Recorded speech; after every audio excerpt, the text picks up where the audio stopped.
What's up, everybody? My name is Scott Paddock, and today I'm going to give you a pro practice tip that you can use at any level.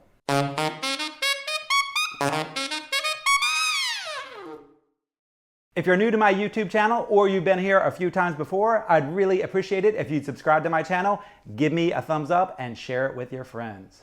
There is one practice technique that every pro player uses on almost everything that they practice on. One thing that works over everything, and you can do this practice tip, this practice technique at any level, and the more you do it, the easier everything gets and the better everything you play will sound. So what is this magic practice technique? It is called break it down. Whatever you're working on, whatever you're playing, break it down into smaller pieces, figure it out, and then build it back up. Once you start breaking down whatever thing you're working on, whether it's scales or a lick, a song, ad-libbing, improvising, anything, whenever you break it down to the smaller parts, figure them out, get them down really well, and keep adding to them until you learn the whole thing, you're going to be able to play the music that you're working on way better. It's going to sound a lot better. You're going to learn it way better, and it's going to make it easier to play whatever you're working on next. So in this video, I'm going to give you some very specific ways that you can break down typical things that you will be practicing. First off, let's start with scales. We always want to begin with scales because scales are super important. One of the biggest mistakes that people make when they are trying to learn their scales is they try to learn all of them at once. That does not work very well at all. You want to break it down. You're going to hear me say break it down a lot in this video. You want to break it down to one scale at a time. Get that scale down really good and then move on to the next scale. Get that scale down really well and then move on to the next scale. Don't try to learn 3 or 4 or 5 scales all at once. Do it one at a time. And when you are learning that single scale, feel free to break that scale down even further if you need to. So if I was playing an A major scale,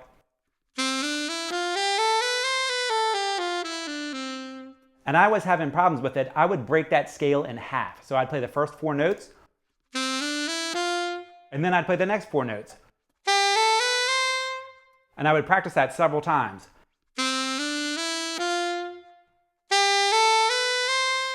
Or I might even just practice the first part of that scale. When you have a 4-note scale like that, the official name for it, the fancy name for it is a tetra scale.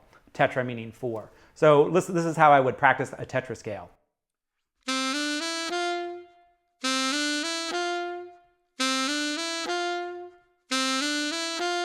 Then I'd move on to the second half.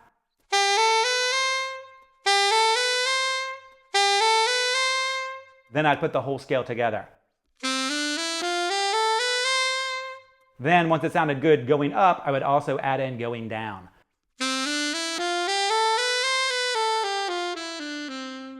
If you're having problems learning a scale and you break it up like that, it's going to make it a whole lot easier to learn. Another thing you want to do is when you have a hard part in your scale, break down just that hard part. Don't feel like you have to play the entire scale. A perfect example for this is when you are playing your F major scale and you're doing the palm keys. Clearly that is the hardest part, so that might be the part that you want to break down and practice the most. So I'm going to start on my C, I'm going to play my high C, D, E, F, and then come back down. So I'm going to practice just my palm keys. Now I just noticed when I did that, when I went to my E, it wasn't clean at all. So I would work on cleaning that up. Now I would play that several times until it felt really comfortable.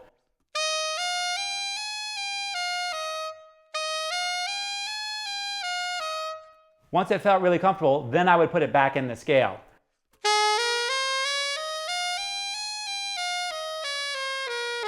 So when it comes to scales, if you're having problems with them, break it down. Next, we're going to talk about breaking down a lick. So if you have a lick that you're trying to learn, no matter what level player you are or how difficult the lick is, if it's something that you're struggling with, you want to break it down. So for this example, I'm going to use this lick. Do you know where that lick comes from? If so, leave it in the comment below. So if I'm going to break down this lick, if it's a tough lick, I'm going to do it one beat at a time. So this starts on a C sharp. I'm going to play the C sharp that goes up to the high C sharp.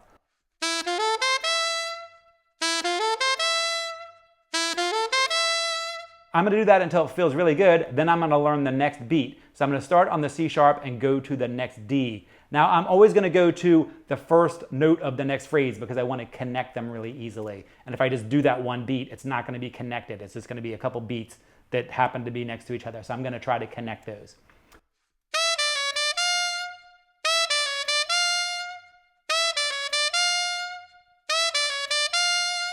Now I'm gonna start at the beginning.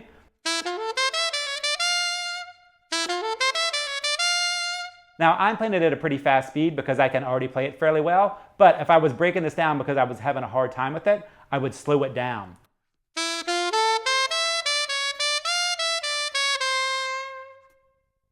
So slowing it down is a big part of breaking it down. Now if I was going to continue with this phrase, I would start on the high D and go to the A. That's a pretty easy part of the lick. Back to the beginning. Now I have a 16th note triplet, and I know this is going to be one of the hardest parts of the lick, so I'm going to spend a lot of time on this one.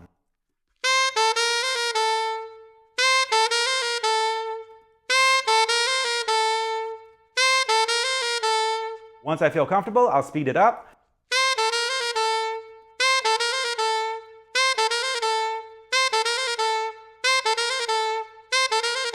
Then I'll connect it to the rest of the lick. Then I'll finish out the lick.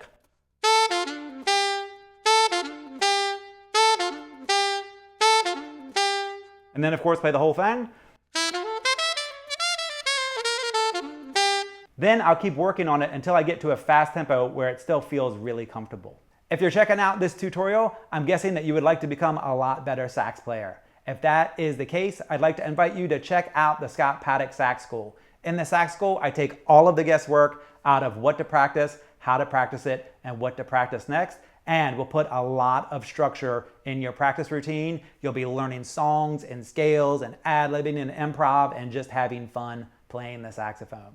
If that sounds like something you're interested in, click the link in the description below.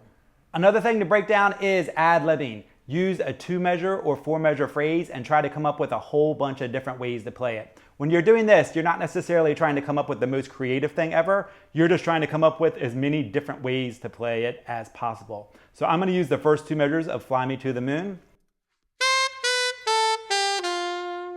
Just that much to start off. And I'm going to keep changing this thing up. I'm going to play it a whole bunch of times and do little changes to it each time just to get my ears and fingers used to making these little changes.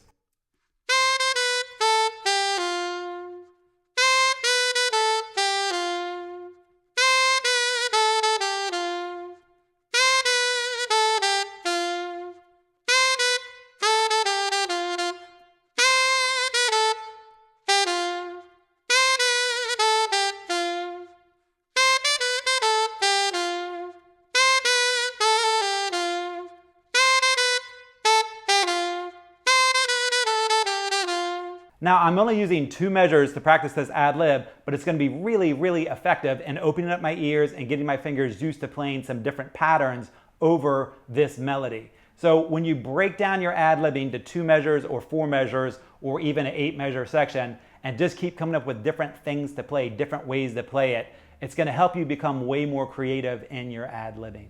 And of course, you can do the exact same thing when you are improvising. So one problem that people have when it comes to improvising, especially when you're switching between 2 chords, is making the change between the 2 chords. So a really great way to work on that is to break down the number of notes that you're going to use. So if I was going to play a G7 chord to an A7 chord, instead of using the entire G Mixolydian scale and the entire A Mixolydian scale, I could start off by just using 1 or 2 notes.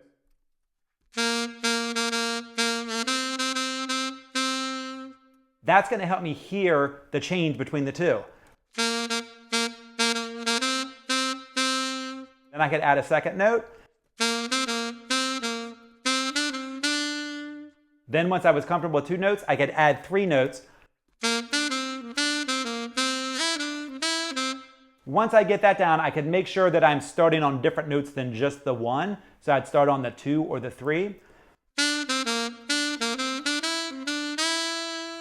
So the more you get comfortable with breaking it down into smaller steps, the easier it's going to be to add in more stuff and be more comfortable with it when you add in the new note or the new part of the lick or the new part of the scale or whatever it is you are breaking down. So a pro practice tip, which is gonna have a huge impact on your practice routine, is breaking things down.